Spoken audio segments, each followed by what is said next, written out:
नमस्कार, फौजी lecturer YouTube channel पर आपका स्वागत है। आज हम एक ऐसी घटना शेयर करेंगे जहां समाज में दादी जो होती है उसको तवज्जो मिलनी चाहिए, लेकिन बहुत सी जगह दादी को तवज्जो नहीं दी जाती। खासकर फौज में, जब कोई फौज में बच्चा होता है, उसके घर से अगर माँ बाप बीमार का टेलीग्राम आता है उसके लिए छुट्टी मिल जाती है, लेकिन दादी के अगर कोई समस्या होती है उसके लिए फौज में नॉर्मली छुट्टी नहीं देते हैं। मैं अपनी घटना बता रहा हूँ।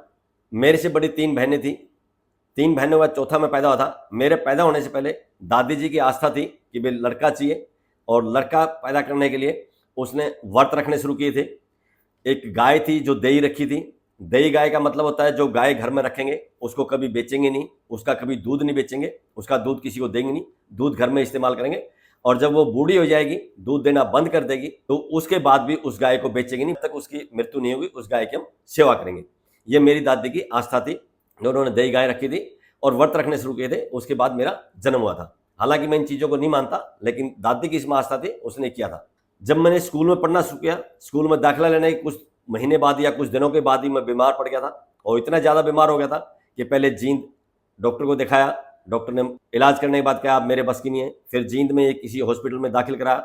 4-5 दिन वहाँ दाखिल रहने के बाद वहाँ भी इलाज नहीं हुआ। उन्होंने कहा कि मेरे बस में नहीं है। फिर जींद में ही एक देसी बात था, 2 दिन उसकी दिलाई दिलाई, उससे भी आराम नहीं हुआ। अंत में रोहतक पीजीआई मेरे को दाखिल करवाना पड़ा था, और लगभग 1 सप्ताह में रोहतक पीजीआई दाखिल रहा था। रोहतक पीजीआई से स्वस्थ होने के बाद फिर घर पर आया। रिकवरी करने के लिए 4-5 महीने का कम से कम टाइम लगा था, क्योंकि जब मैं रोहतक पीजीआई से डिस्चार्ज हुआ था उसमें मेरे अंदर सिर्फ 16 किलो वजन था। फिर दिवाली के बाद मैंने स्कूल में जाना शुरू किया था।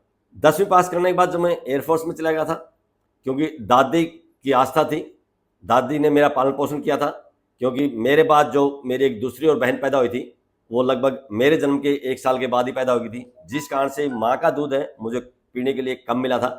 दादी ने ही गाय का दूध पिला पिला के मेरे को पालन पोषण किया था, बड़ा किया था। तो दादी के प्रति मेरा भी लगाव था और दादी की आस्था भी थी। तो जब मैं फौज में ट्रेनिंग कर रहा था, उसी दौरान मेरी दादी जी का देहांत हो गया। वो तारीख थी 12 दिसंबर 1990। उसमें फ़ोन नहीं थे, व्हाट्सएप वगैरह नहीं थे, चिट्ठियाँ जाती थी। चिट्ठी भी वहाँ तक जाने के लिए मैं चेन्नई में, मद्रास में, तमिलनाडु में ट्रेनिंग कर रहा था। कम से कम 5 दिन का समय लगता था। तो दादी की मृत्यु के बाद जो घर वालों ने मेरे पास चिट्ठी भेजी, उसके अंदर लिखा था कि दादी की अंतिम इच्छा थी, वो तुमसे मिलना चाहती थी। तो ऐलान पढ़कर मेरा भावना थोड़ी और जागृत हुई और थोड़ा भावुक हुआ, और मुझे ऐसा लगा कि मृत्यु के समय में दादी की जो अंतिम इच्छा थी वो पूरी नहीं कर पाया, सिर्फ मिलना था, मिल नहीं पाया। वहाँ से मैंने साइकिल उठाया और छुट्टी लेने के लिए, क्योंकि ड्यूटी के बाद ट्रेनिंग सेंटर की जो ड्यूटी होती है, ड्यूटी के बाद मैं वहाँ पहुँचा था। वहाँ से छुट्टी लेने के लिए ऑर्डरली अफसर एक होता है जो ड्यूटी के दौरान रहता है, उनके पास गया छुट्टी लेने के लिए। वो 2 से 3 किलोमीटर करीब दूर था। वहाँ जाने के बाद मैंने कहा कि मेरी दादी जी गुजर गई हैं और मुझे छुट्टी चाहिए घर जाने के लिए। उन्होंने कहा कि दादी के लिए छुट्टी नहीं मिलती है। मैंने कहा दादी के लिए छुट्टी क्यों नहीं मिलती? बोला मदर फादर के लिए छुट्टी मिलती है, माँ बाप के लिए छुट्टी मिलती है। मैंने कहा जो दादी है वो तो मेरे बाप की भी माँ है, हमारा जो वंश है दादी से ही चला है। तो जब माँ बाप के लिए छुट्टी मिल सकती है तो दादी के लिए छुट्टी क्यों नहीं मिलेगी? और सबसे मेन कारण ये है, दादी की मेरी अंतिम इच्छा थी, मुझसे मिलना चाहती थी। चलो दादी मुझसे नहीं मिल पाई तो कम से कम मैं वहाँ तक एक बार जा सकता हूँ। 2 दिन जाने के लिए और 2 दिन आने के लिए, 1 दिन 1 रात ठहरने के लिए सिर्फ 5 दिन की मुझे छुट्टी चाहिए, लेकिन उन्होंने मना कर दिया।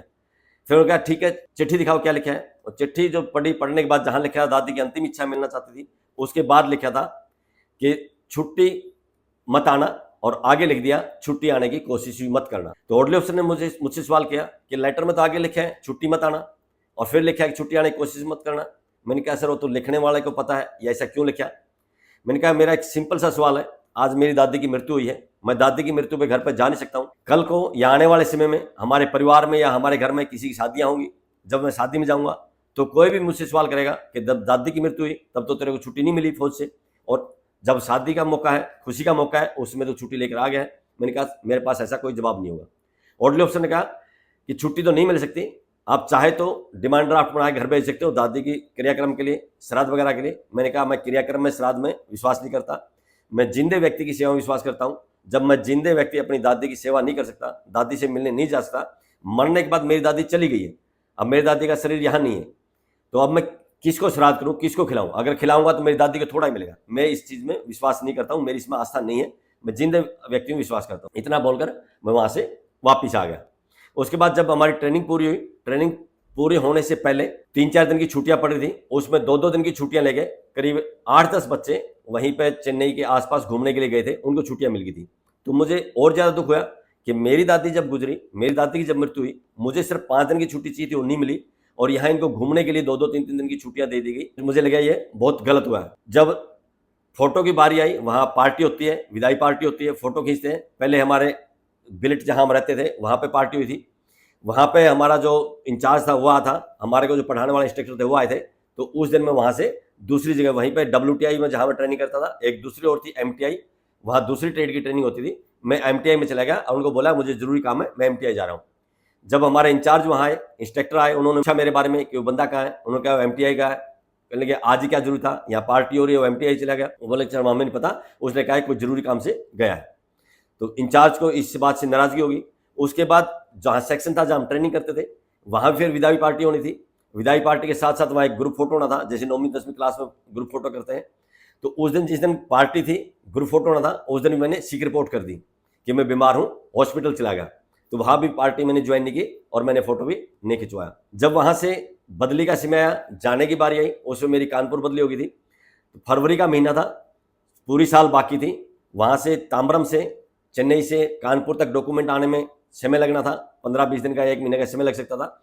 इसलिए सभी को एक सर्टिफिकेट दिया गया था कि इस साल इसने कोई भी अर्न लीव नहीं ली है, ताकि उस सर्टिफिकेट के आधार पर अपने यूनिट में जाने के बाद अगर वो छुट्टी लेना चाहे उस रिकॉर्ड के देख के वो आगे की छुट्टी ले सकता है। तो जब मेरी बारी आई, जो इंचार्ज था उसने मुझे बुला कहा कि तुझे ये सर्टिफिकेट नहीं मिलेगा। मैंने कहा मुझे सर्टिफिकेट चाहिए भी नहीं। उसने सवाल किया क्यों नहीं चाहिए। मैंने कहा जब मुझे छुट्टी की जरूरत थी, मेरी दादी की मृत्यु हुई थी, मैंने सिर्फ 5 दिन की छुट्टी मांगी थी, 2 दिन जाने के लिए, 2 दिन आने के लिए और 1 दिन घर पर रहने के लिए, लेकिन मुझे वो छुट्टी नहीं मिली। जबकि यहीं पर कुछ बच्चों को यहीं पर घूमने जाने के लिए 2-2 3 दिन की छुट्टियां मिल गई।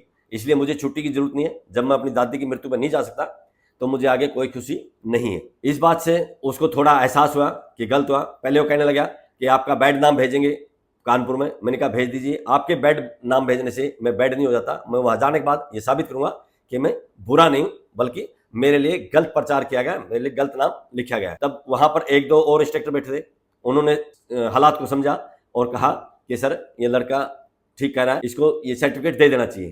तो उन्होंने फिर वो सर्टिफिकेट भी मुझे दे दिया। तो मेरा सवाल यही है कि माँ बाप के लिए छुट्टी मिल सकती है, दादी के लिए छुट्टी क्यों नहीं। बाप जो है दादी से ही आया है, फिर दादी के लिए तो और ज्यादा रिस्पेक्ट होनी चाहिए, और ज्यादा सम्मान होना चाहिए। दादी से ही हमारा वंश चला है, दादा दादी तो माँ बाप से पहले है। जहां भी है दादा दादी को पहले रखना चाहिए, माँ बाप से ज्यादा सम्मान मिलना चाहिए, माँ बाप से ज्यादा उनकी सेवा करना चाहिए। आज इस वीडियो में बस इतना ही। वीडियो पसंद आए तो लाइक कीजिए, शेयर कीजिए। इसी तरह की सच्ची घटनाएं देखने के लिए चैनल को सब्सक्राइब कीजिए। बहुत बहुत शुक्रिया, धन्यवाद, जय हिंद।